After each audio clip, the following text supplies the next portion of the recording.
On Air.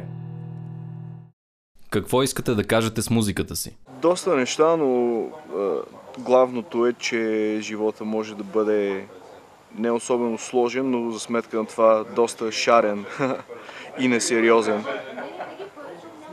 И в общи линии това е. Смятам, че тя е достатъчно шарена, на моменти откачена, на други моменти привидно дълбока, но не е чак толкова много, за да се задълбочите до състояние на депресия.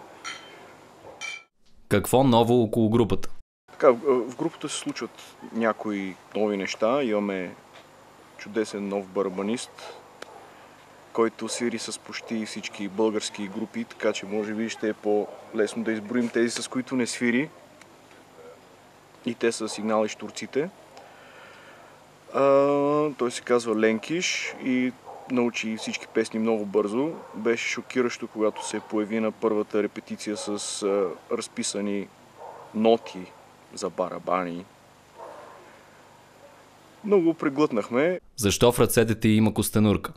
Костенурката е символ в творчеството на група Млък, свързана най-вече с песента ни "Не желая да съм супа", която съвсем скоро ще изсвирим и в вашето яко студио, което още не съм видял.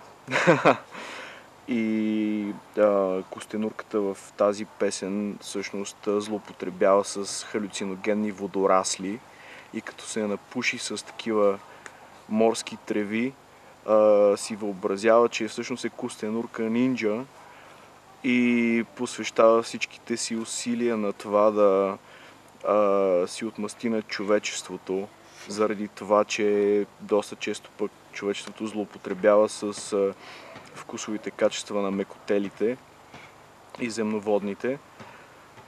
В крайна сметка